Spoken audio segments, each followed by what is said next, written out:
Hello, good afternoon, good evening, good morning. You could be anywhere in the world right now, from Australia to Austria, in any time zone, but we've all come here to learn a little bit more about consultancy. Now, our programs really help develop managers and they help develop us as researchers as well. But what about our programs developing us as consultants? Now, on some of our management programs, we have the option to finish our life cycle on a consultancy project instead of a written dissertation. I'm in my MBA project and I'll be doing that and handing that in about 7 months. So we're here to talk about that process as well as the successful skills you need to be a consultant. And we have a fantastic guest today who's out there in the field doing it. Mr. Marc Woods.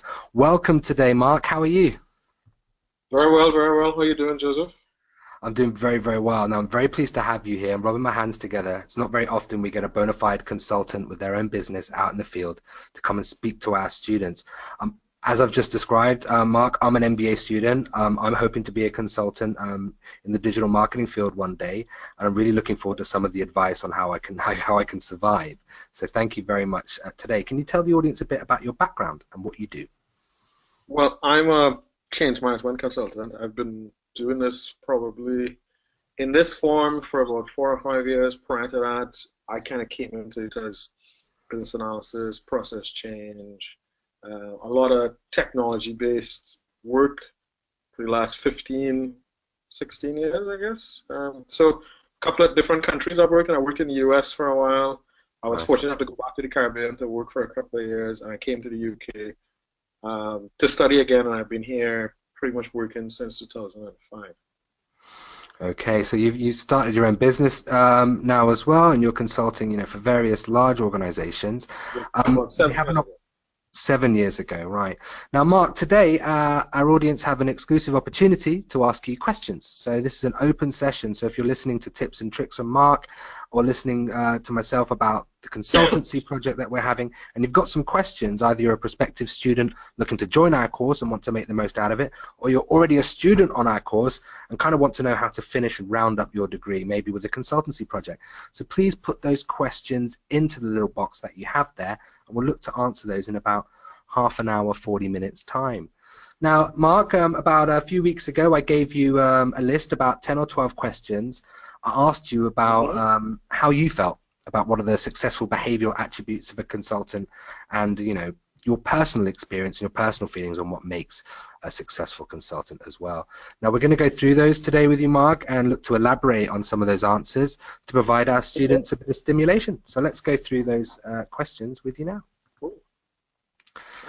All right, so the first question we asked you was, how would you describe your brand of consultancy? Now, before we get into the answer here, is it important to have a brand, Marc?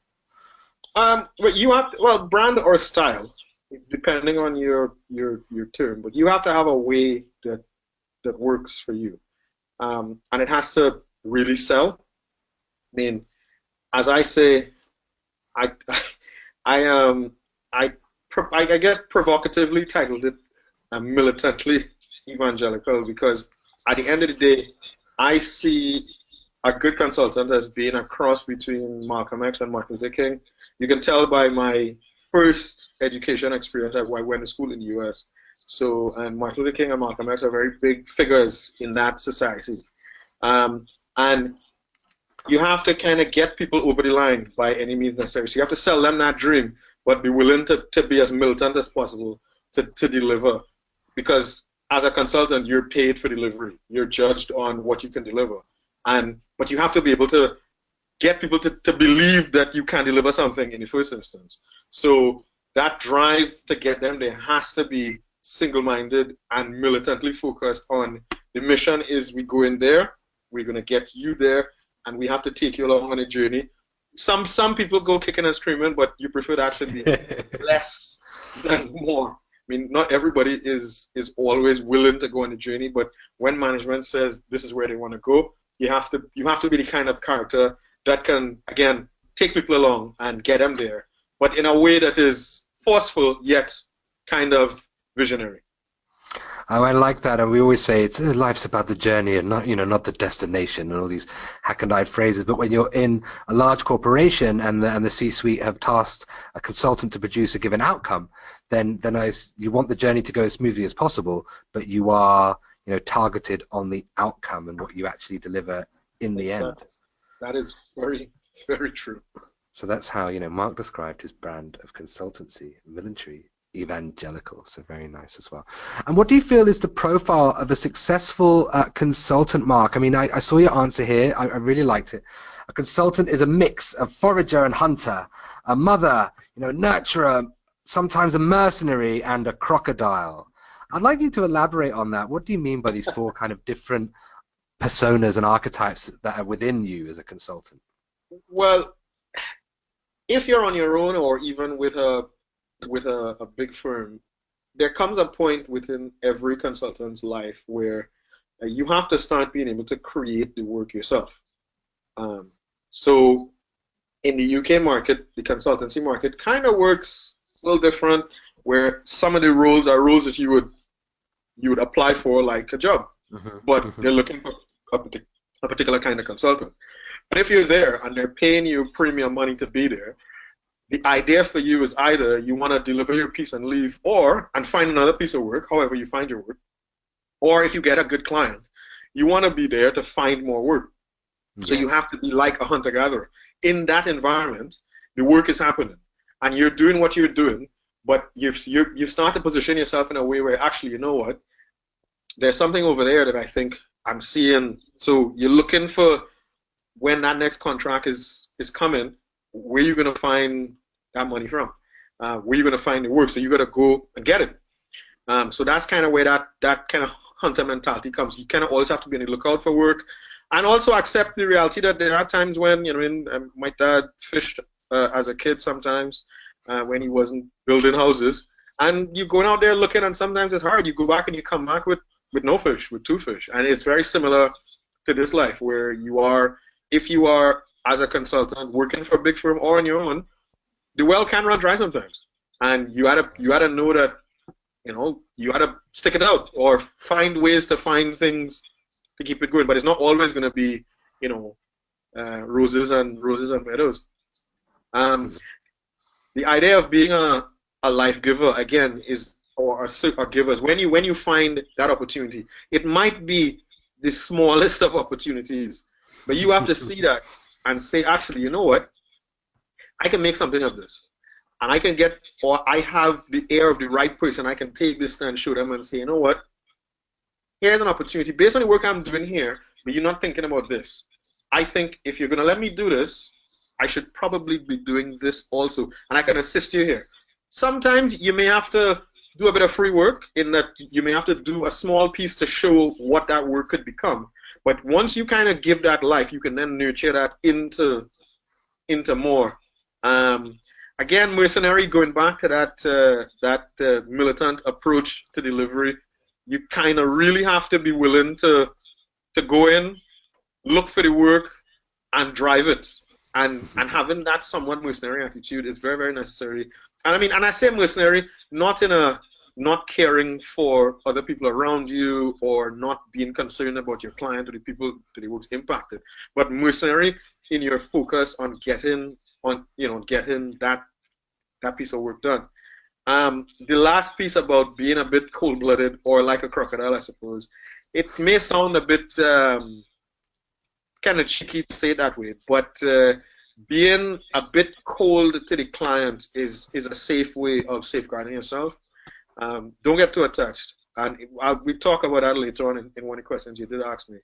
But getting too attached cannot always be great, and in work in general, but especially as a consultant, like what you do, believe in the work that you're doing, be passionate about delivery, but getting too attached to the client and getting too attached to the job sometimes can hurt you. Yeah, I like this. There's 4 real focus points as well, not just for a character, but just for projects in general. You have to find work, you have to give birth to another idea or something that sparks a movement through the inquiry phase. Then you have to drive to delivery because there's deadlines and dates, and then you kind of have to realize that you're not an active working member of that company who's emotionally invested till the end as well. Now, I'm sitting in the consultancy research class that we have at University of Liverpool online, and one thing that it did point out is this idea of whole system discovery or third party discovery, where you kind of either take an outside-in view of the consultants and kind of just give recommendations, or you kind of bring everyone together into a whole system where the decision is made together and the recommendations are provided together, which is a kind of more inside track way of looking at things. Which is your method then in light of this, or does that change depending on your client? It changes, depends on the client. I mean, I've had jobs where it was, again, as a private consultant, they just want me to give them a strategy and say, do this. So I'm literally standing on the outside. I go collect the information I need to collect, use my expertise and understanding of the organization and the industry in general and best practice, and say, actually, you know what? This is what you can do. Boom. Take a document, pay me my money, I'm out the door, on to the next thing. A lot of other work that I've had is also where you're kind of you're embedded as part of a team. You're brought in for a particular skill set, you do that, but you have to then become part of a team, and you're there as part of the organization, but as an outsider still, to deliver a particular piece of work there. So that's where that second kind of approach comes in, where especially where they may hire 4 or 5 different independent consultants who have individual skills, and you then have to mesh with these people, join, come together really, really quickly, bond, and then move that piece of work forward, where you're working internally with the company, going around getting that information and so on and so forth. So I've done both. I mean, I don't necessarily have a preference, but I'd say that as I've gotten older in the game, I'd probably like to do a bit more of the kind of C-level strategy type engagement, where I'm actually kind of showing you what to do. So as you move along, the trajectory for me would be, you may start out having to do a lot of that in the dirt, where you're part of that bit, but later on down the road, as your skills and your contacts and your expertise increase, the opportunity for you to be that kind of third-party extra, where you're there because you are the expert or the person that people think, you can tell us what to do and hand it off. Now, hand it off, not so good. I'd say I kind of like to at least be there to at least tell you what you're doing whilst I've handed it to you. So I'm not doing it, but I am there to kind of say, no, come back. You're kind of going the wrong way. So I think I'll probably never be able to let go of it totally, but I would prefer to go more towards the model where I'm kind of handing it off and touching it. And everyone's different. Possibly watching this webinar today is the good doctor, a good friend, associate of ours, Dr. Ronald Dyer, who did our first consultancy webinar last year, and he's very different, very process-minded, less people-minded in terms of people management. And he said his favorite thing about being a consultant was being a technocrat. So he does like to go in there like a surgeon and deliver, new technology, new solutions, and really kind of go in there and shake things up and deliver. There's many different kind of ways, especially if you're an IT consultant as well, that you could enter into this, and you can find a role or a persona that kind of fits your personality and interest, and people will then seek that from you. So I think that's that's a really good lesson for anyone who's looking to break into this at the moment. Be comfortable with who you are as a consultant. So what was the most satisfying job that you've ever taken? What was the one that really made you super happy and you knew that this was the right profession for you? I mean, years ago, obviously, I've done all kinds of different projects. I think more recently, I'd have to say definitely the most satisfying was my work at Transport for London. Probably, the most interesting project, probably the most interesting organization I've worked in to date. Nice. You could be anything at TFL, from an actual doctor, as a medical professional, to a customer service agent. They have all kinds of people working there.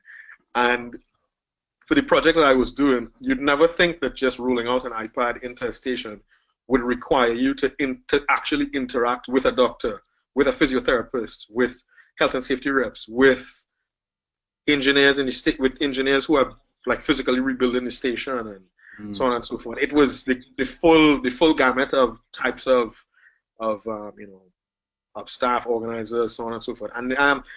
And what was interesting, as I said, is that a lot of this staff, and I was doing different from Ron in that my work was very people focused.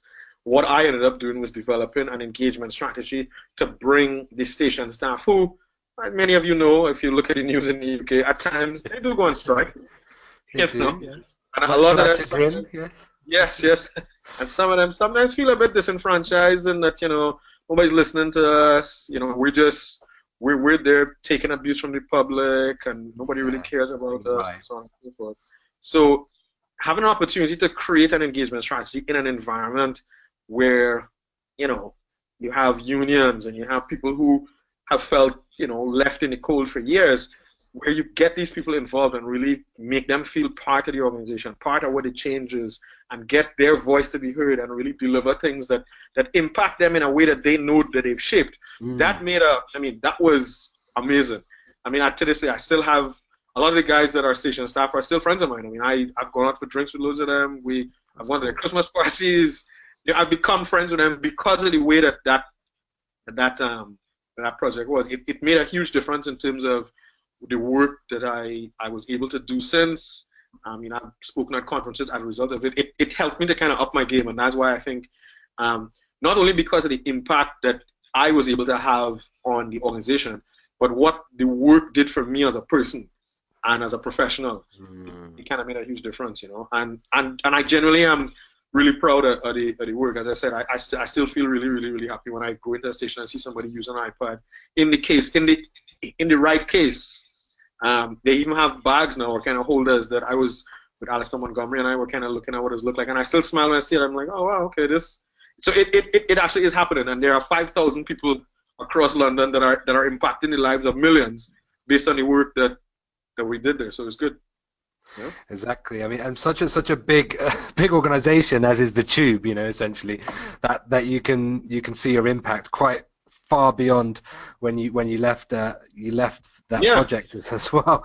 Every time I see an iPad in the hand of Transport for London member of staff, I feel my chest fill with pride. Now, I would say would you say it's probably typical that most consultants have that one company or one area or one project that really kind of cements their status or makes them understand their value or gives them that kind of impetus to say, yes, this is the right thing to do.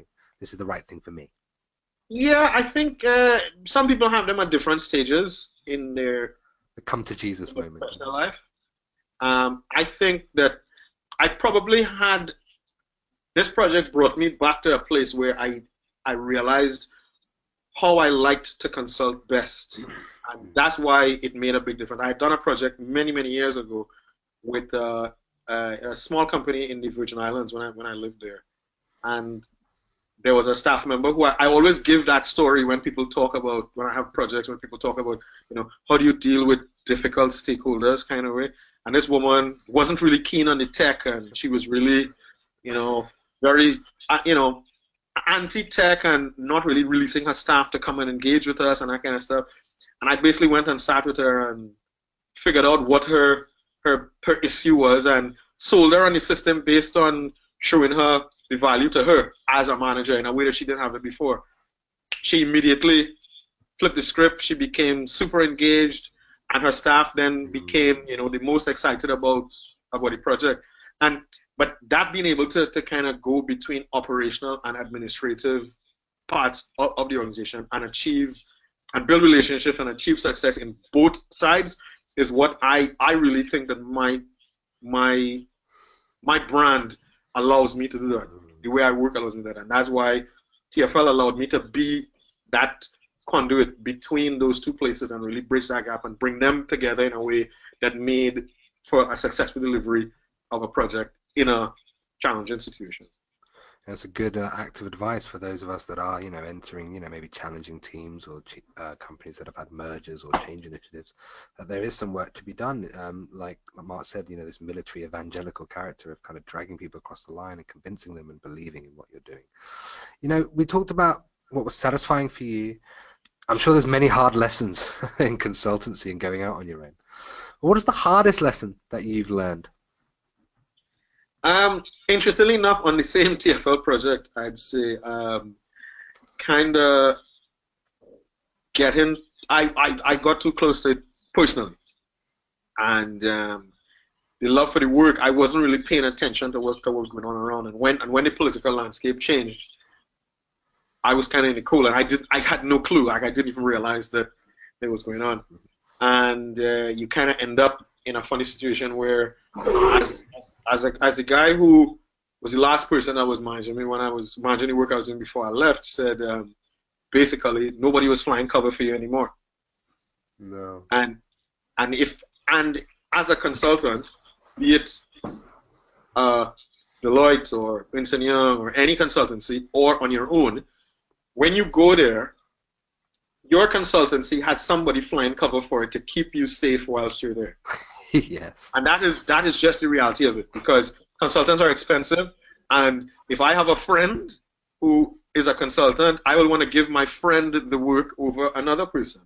So it happens that in reality that friendly cover is what a lot of times keeps you safe. And if you're not aware of it, and if you're not being in some ways playing to that friendly cover, if it goes away, then you're on your own, and people can then just decide, okay, you're out the door, because consultants are disposable resources, and that's why that level of attachment to the work must be measured with the reality of your disposability. And that's where we get the crocodile back as well. You know, that's like a bit of cold-blooded thing as well. Now, I'm reading in my research for this module the idea of big companies using interim managers instead of consultants. So, you know, they'll say, right, I'll get an interim manager in, an interim sales manager to help boost sales, let's say. They'll give a slight outside-in perspective because they haven't been working inside the organization, but I can get rid of them in 6 months. Now, what is the main difference, as you know, from a company perspective, of choosing that person versus a consultant in the kind of current landscape of consultancy? Well, interim managers are in a way consultants in the same way. They're there to deliver. They have different targets. You pay a premium for that because it's a risk that person is taking for a short-term piece of work. They have to be the kind of person that has had a lot of experience to be able to literally just bring that to the table. They're literally almost lifting and shifting, as they say. They say, boom, they bring that down, boom, right. Nice. This is what we're going to do. This is how we're going to do it. And also having that interim person sometimes allows for staff to feel that they can connect with somebody different. They are motivated differently sometimes.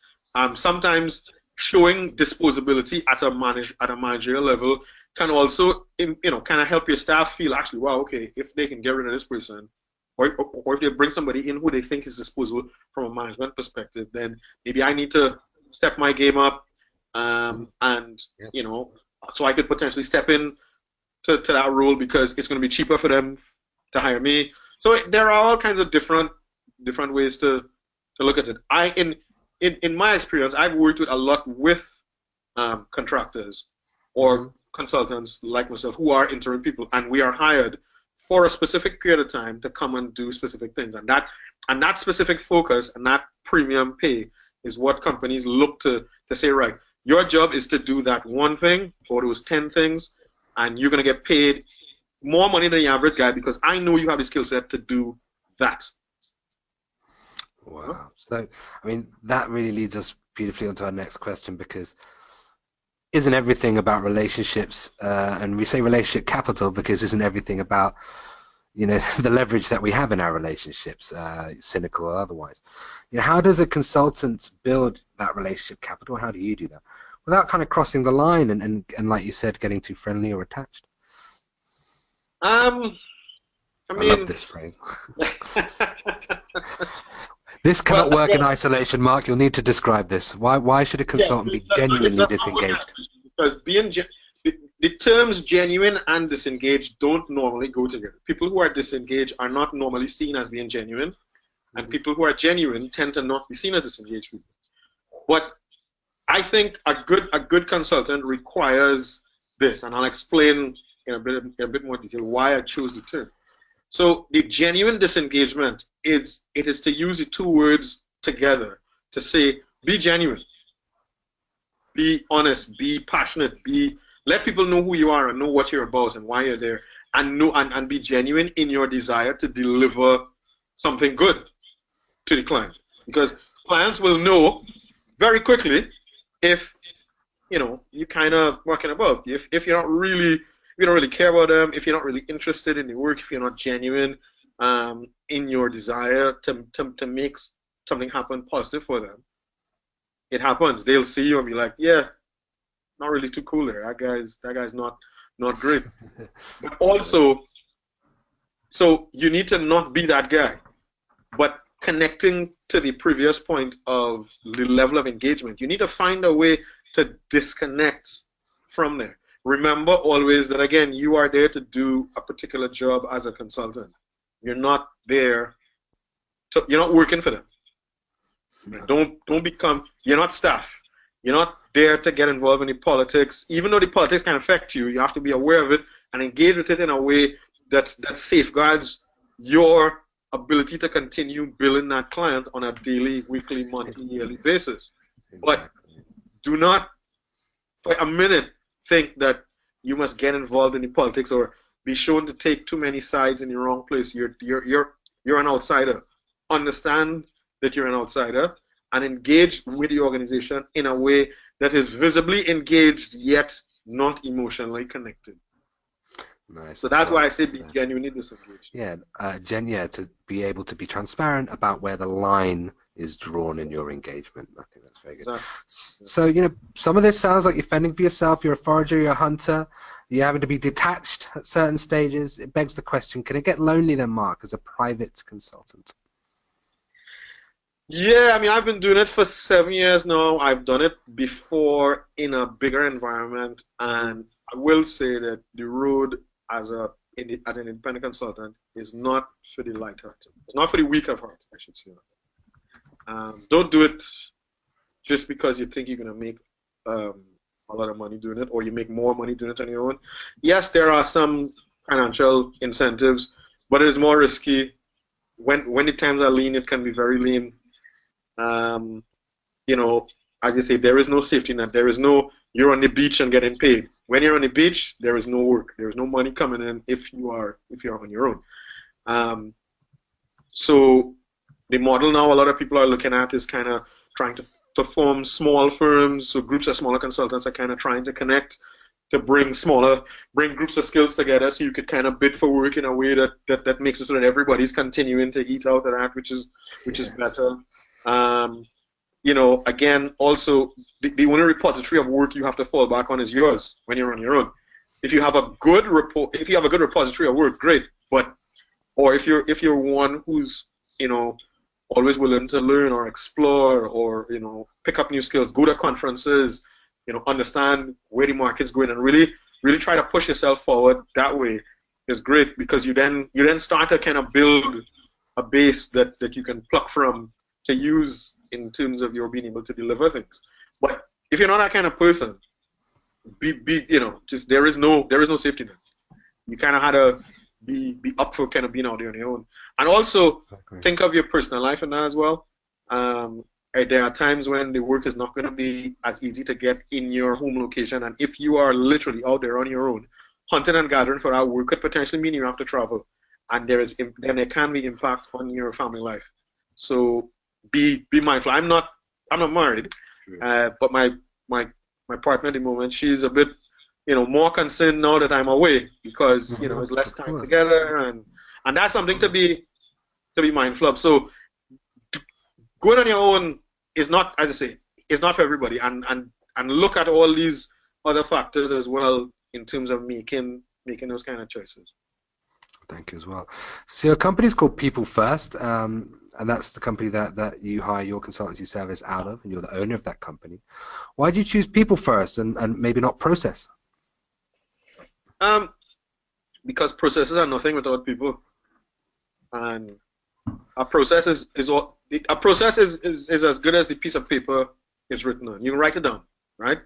And people have it to read. They hold it up and say, yes, this is what we're supposed to do.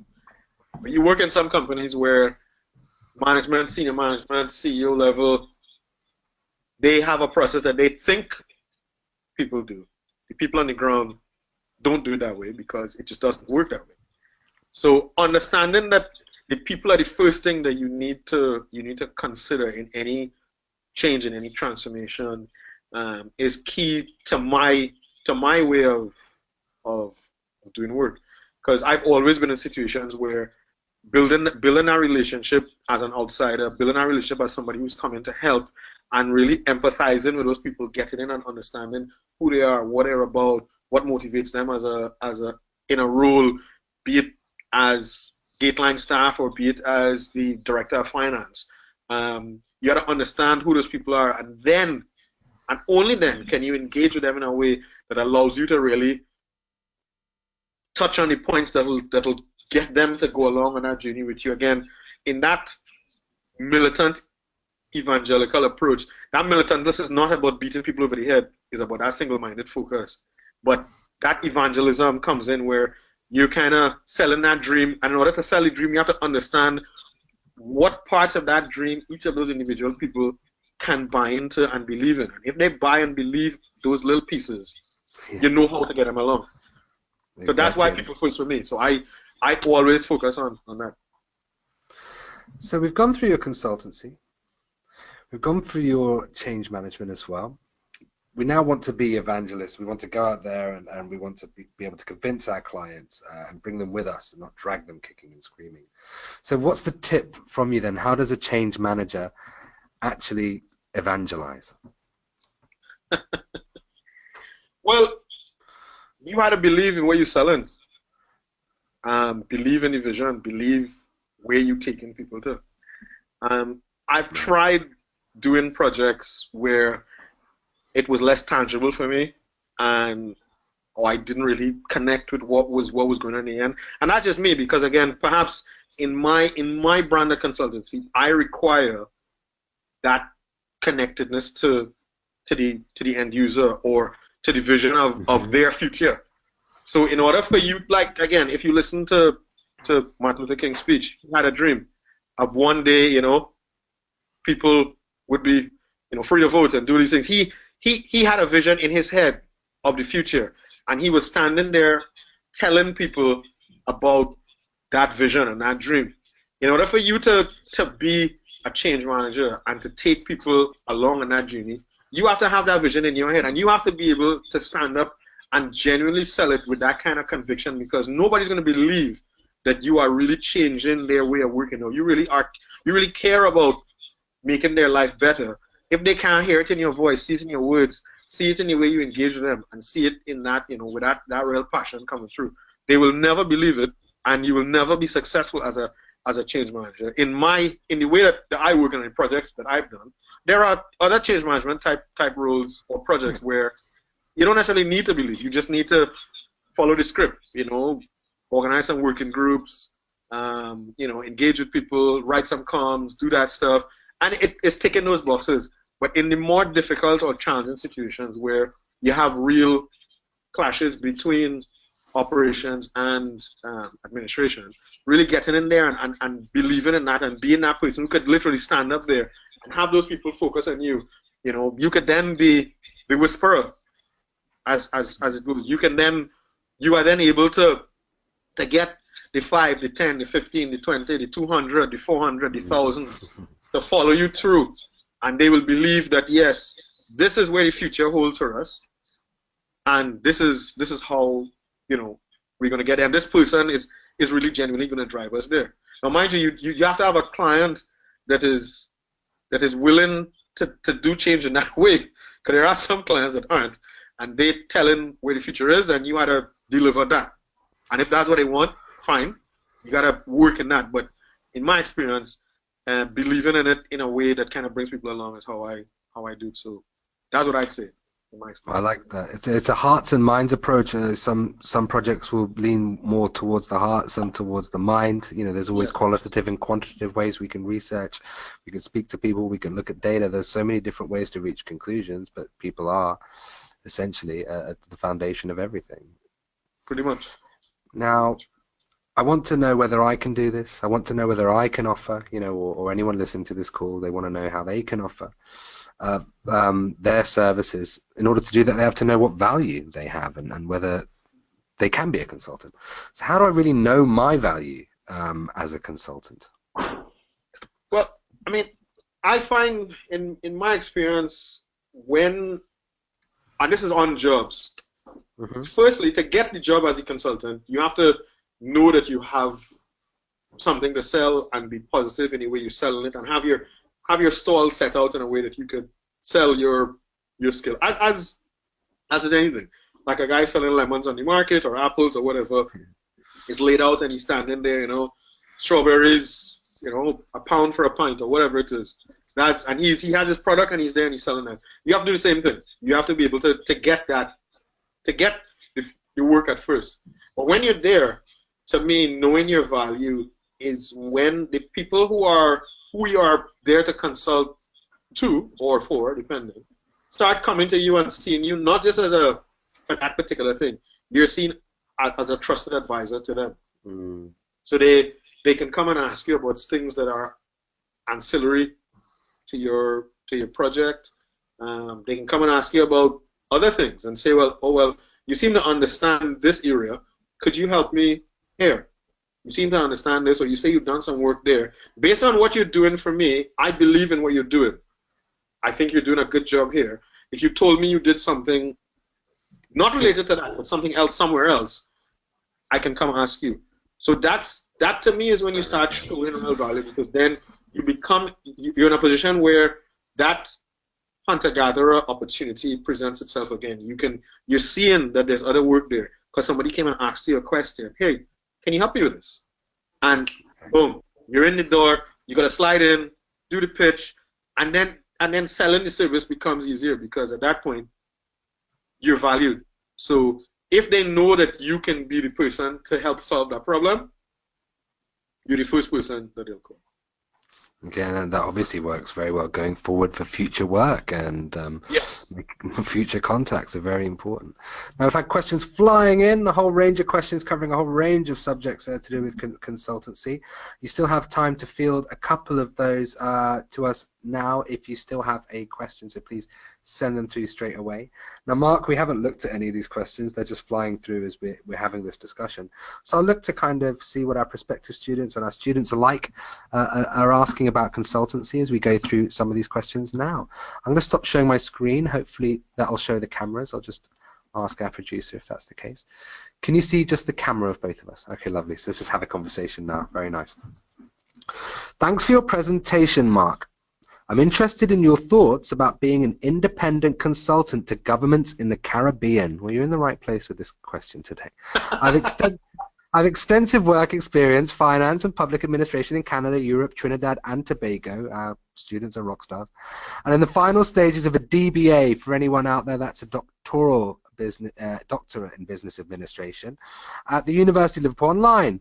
I would like to return to Trinidad and Tobago to transfer knowledge and lessons from my work experience in public administration to improve the efficiency in the way public services are delivered in Trinidad and Tobago.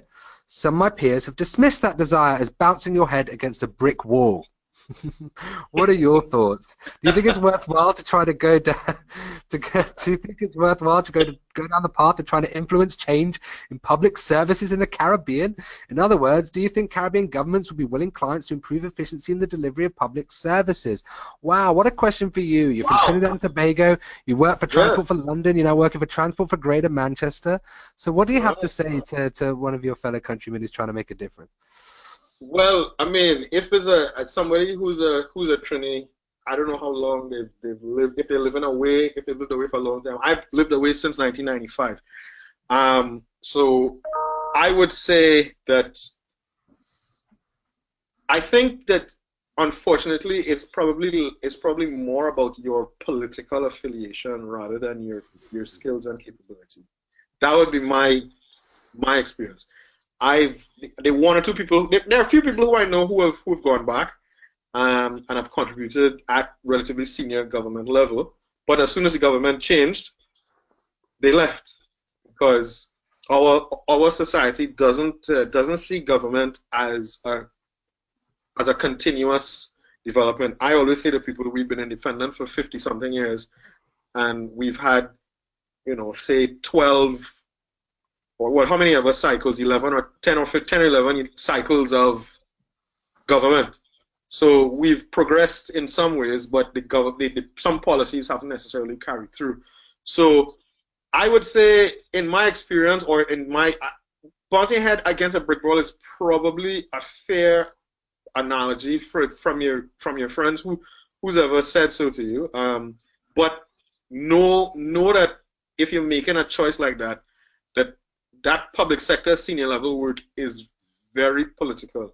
So understand the environment, and if you have good political contacts, I would say go do it.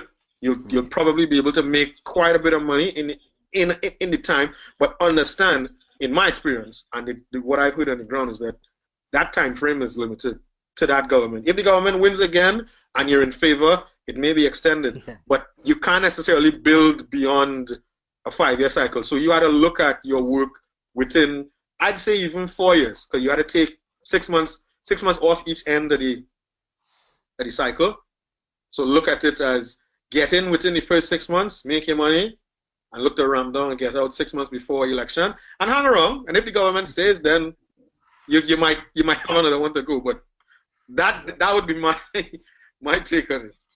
Well, that's it. I mean, emerging markets, I just studied entrepreneurship in emerging markets on our MBA course, and you know, it teaches us that there is high risk in emerging markets. There are weaknesses in the political infrastructure, but there are also massive opportunities in emerging markets. Many people on this call will be from an emerging market. So it's really bringing those skills to bear and those connections to bear where you can actually make a difference by pushing things a bit further forward. But yes, there is risk inherent in trying to do these things in emerging markets with difficult governments or changing governments. If you have to do what Mark says and only pick one administration that you can do the project for.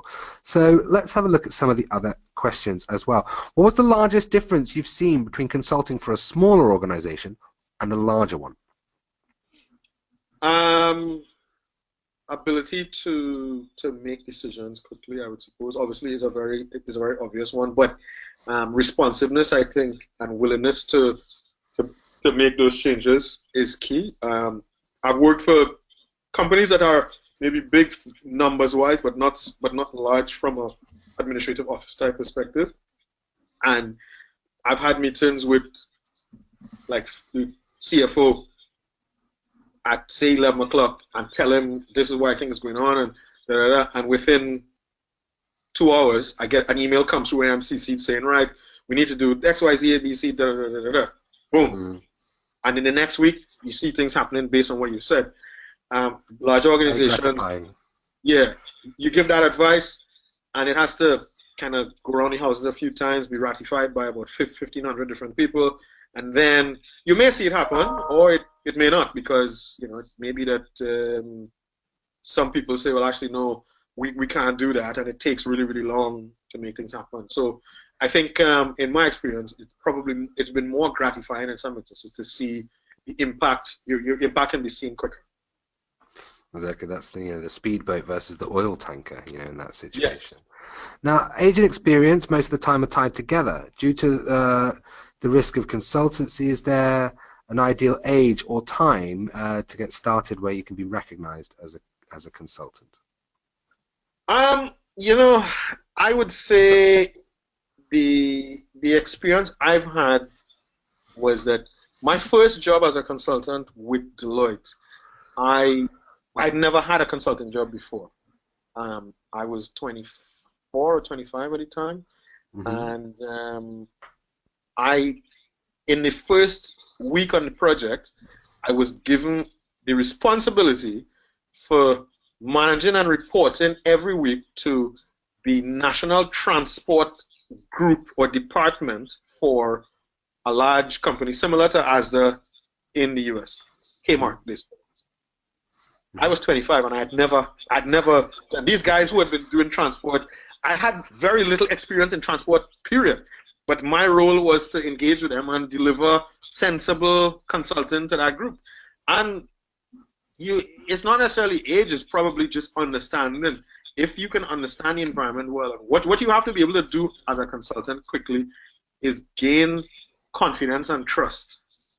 And if you understand well enough that you can give sensible advice, and they take that, they then are confident that you know what you're saying, they trust your opinion, and you move along. So it wasn't necessarily age, it was just confidence and so on. However, going out on your own as a consultant, I would say age isn't the issue.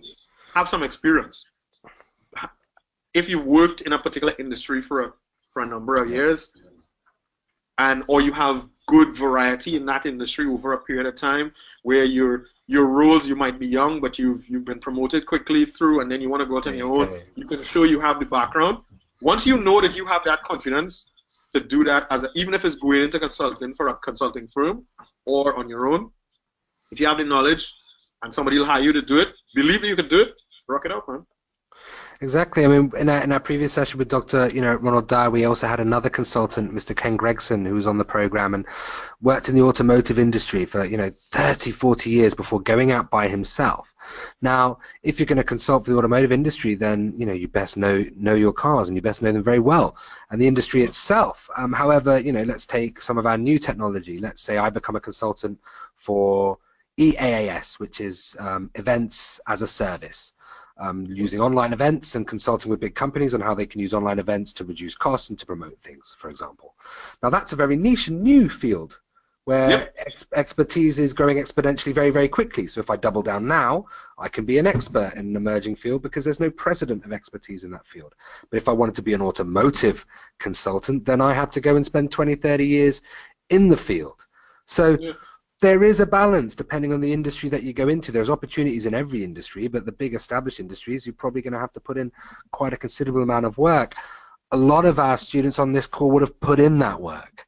So it's about understanding how to kind of translate out of that. And we have a few questions about that I'd like to ask you as well. Some about your marketing, a few questions there on how you really get clients and how that works for you. Let's have a look at that. How does he hunt his potential clients? How does he promote his service? That's another one. If a company or organization decides they need a consultant, how do they actually get hold of you, find you? Is it word of mouth? Do you have a website? How do you make initial contact? So basically, what's your formula for keeping yourself in work currently? Well, the market in the UK is mixed like that. It is a mix of word of mouth, recommendations, guys I've worked with before that might be somewhere and say, hey, Mark, I've got a project. Would you be interested in coming along? Because we know that you have a particular skill set. Some of it is it's consultancy via contract. So it might be a case of job boards because there are specific types of roles that they're looking for and they want a particular type of consultant. So, but a lot of it now is kind of referencing on calls. I get a lot of calls from people who have been recommended to me via somebody who's worked with me before, saying I'm looking for somebody like you. Are you available? When I am, great. When I'm not, no. I'm at a point now where before I was kind of probably doing it in a way that was more me as an individual. I'm at a point now where I'm looking to expand the service. So a couple of friends, guys who I've worked with in the past, as I was saying previously, are looking at trying to pull together some of our services in a way that we have our own things. It's almost like a honeycomb network. Nice. So you're connected but separate. So you can kind of build on a module and say, well, right, well, you're doing this, I'm doing this, you're doing something else. You could be off doing your own thing, but okay, I need your skill. Could you come in and do me a couple of days work, that kind of stuff. So, and I'm looking at kind of expanding that, so building a website and other things. And then business works like that. I do small digital marketing consultancy services on the side. I can say to you, Mark, hey, if you want to spruce up your website, or if you want to look at some social media solutions to promote your business or to use in your actual processes, then you can add me to that honeycomb, and we can do business together in the future. And isn't that the kind of way that there's another question here, how you build a consulting team? Really, this is the point where you kind of realize in your life that who you know is not just lip service. It's actually extremely. No, it is true, and especially when you're on your own, who you know makes a huge difference. Because if you can pick the phone up and call somebody who has a skill set, it means then that you are bringing your skill plus another skill to the table, and the both of you all come in, boom, you do something, and they're like, oh wow, okay, these guys were good. We have something else, and then you can say, well, do you know anybody else? And then then it's 3, and then it's 4, and then it's 6, and then you can kind of make that connection to build a whole service offering that may have come out of 1 or 2 conversations or 1 or 2 initial connections. Unbelievable. Now we've got a lot of questions coming through, and we won't have enough time to cover all the questions today, so I want to kind of drag some of these really amazing topical questions out as well. So let's just have a look at one of them. How do you show value of your work continuously from beginning to end of your project, and how do you deal with strong top-down leadership styles? Wash a couple of those questions together. So in the day rate consulting market, especially in the financial services and other parts of the space, you are literally only as good as your last week. A consulting project, a consultant, you can literally have a week's notice because you are that disposable as a resource. So how do you show value every week? You pretty much set your stall out on a Monday or whenever your week starts and say, this is kind of where I'm trying to go this week, and actively do what you say you're going to do and evidence that to management. How you do that could be anecdotal, it could be over a coffee, it could be in the kitchen, it could be in the hallway, in the lift, it could be on a weekly update type meeting. I mean, I've had different approaches where I was actually showing progress literally in all kinds of forms. Walking down the hall, catch somebody in the kitchen who was the GM of a particular part of the business. We became friends. I'm then showing him stuff I'm doing. He's talking to other people, and then that kind of informal network of what you're doing, the word spreading around, and everybody's singing the same story of, oh yeah, I heard Mark did this, or I heard Mark did that, or I heard, yeah, he was telling me, or I saw it. And then every week there's something else to see. Or again, if you want to do it more formally, you do have to just, some organizations that are kind of that top down, you have to produce reports on a weekly basis and show, look, this is what I did this week. And you have to be able to evidence that, because if you can't, they'd be like, why are we paying this guy? Why is he here? Exactly. Preemptive striking is quite an important weapon in your armory to make sure that you don't end up caught, unaware by a strong VP or director. Another question here, exactly. As a procurement and supply chain consultant, nice. I've started to work for one client. Nice. This client seems to trust my job. However, I'm afraid that he plans to give me more jobs, which is good, but won't increase my rate. How can I interact with him without ruining my relationship with him? So when it comes to talking about money, or knowing that you kind of entered into a deal with a kind of favorable kind of package for a client, and then they kind of want you to do more and more and more, and you know that you have to kind of up your fee, how do you navigate that landscape and have those kind of conversations about money as well? Actually, it's funny you say that, because I had a situation in the past where I had 2 people who had 2 totally different views on me suggesting that my rate needed to be changed because I was doing different work. One guy who was the PMO person suggested that, he didn't say it to me, but he said it to somebody else that was close enough to me that they told me what he said. He felt like I was being unreasonable. I was almost rude for suggesting that, I should be paid more because I was already paid enough. And, why are they paying me more money to do what I'm doing? But my boss, or the guy who was the responsible party for the work I was doing, pretty much in the same honest conversation with me, said, listen, yes, we are aware you are doing above and beyond what we've asked you to do, and you're delivering beyond what we even thought that you would deliver in that space. What we know your rate should be for the work you're doing, we cannot afford. However, we are willing to pay you a small amount more than you were on before as recognition of the fact that you are doing different work. How does that work? Now, you could be snooty with it as a consultant or as a person and say, well, I want what the market's paying, so you must pay me that. Or You could take a little, you know, we have a little saying at home: eat little, live long. Yes. And you take the extra, be grateful for the recognition, but also know that that person who you now have a good relationship with that person in a way that says, look, I'm not willing to roll over and just accept what you give me because you know you're paying me. You have to recognize that I have a skill set that I'm selling, and I think you should recognize that and pay me accordingly. And that person then respects that you will stand up for yourself in a situation where you need to. Because again, as an outsider, it's easy for you to feel, well, if I say something, they're gonna squeeze me out because they could always get somebody else in cheaper. But no, Exactly. build a relationship in such a way that be honest.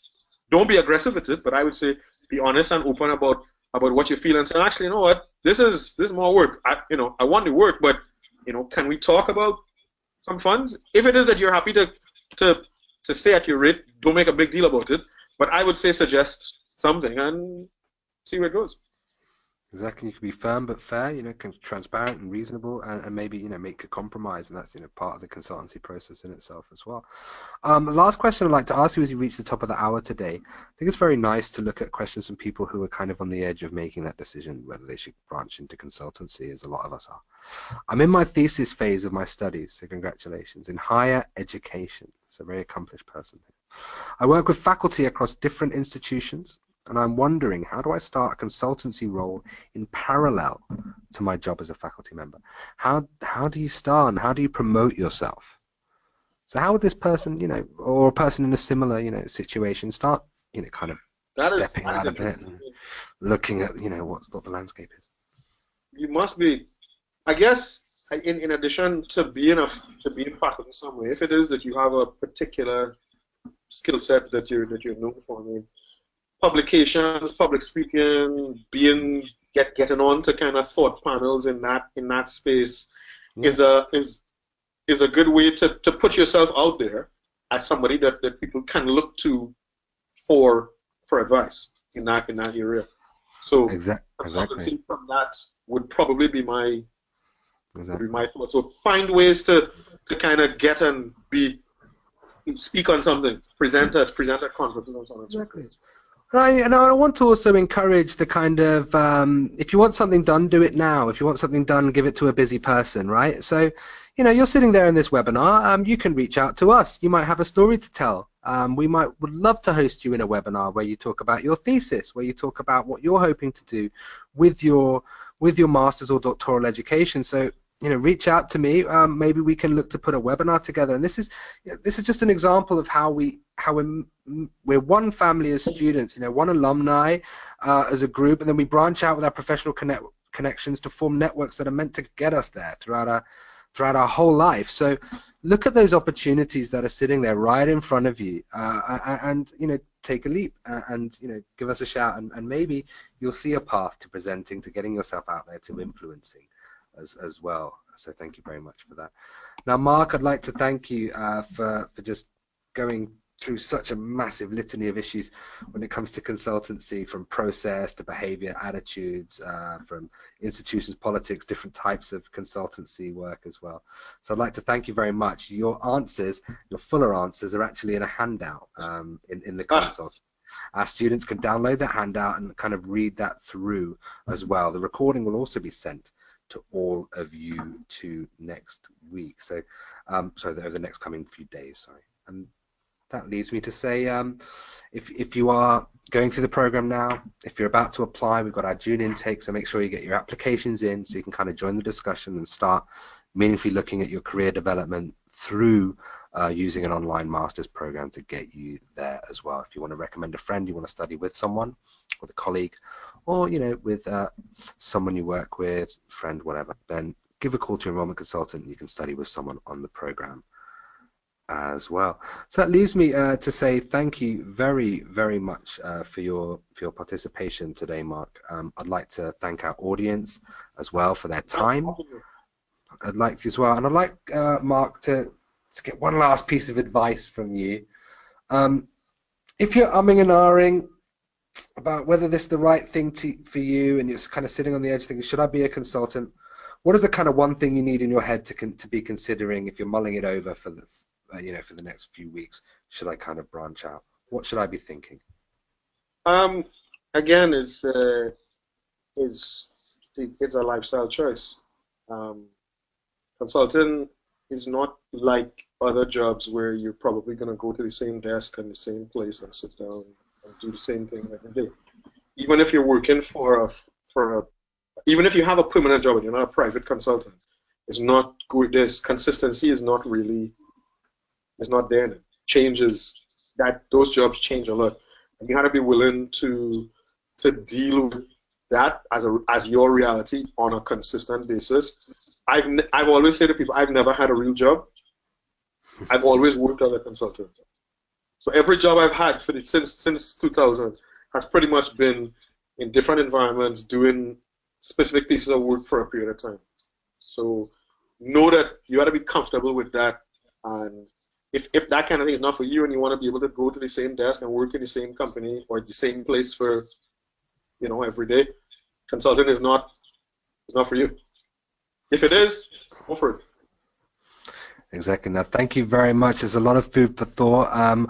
Good luck to everyone. We'll all see you in class, but if you're prepared and you're ready, you won't need any luck. Good luck to our consultants, our managers, our researchers from all over the world. Thank you very much, Marc Woods, for today.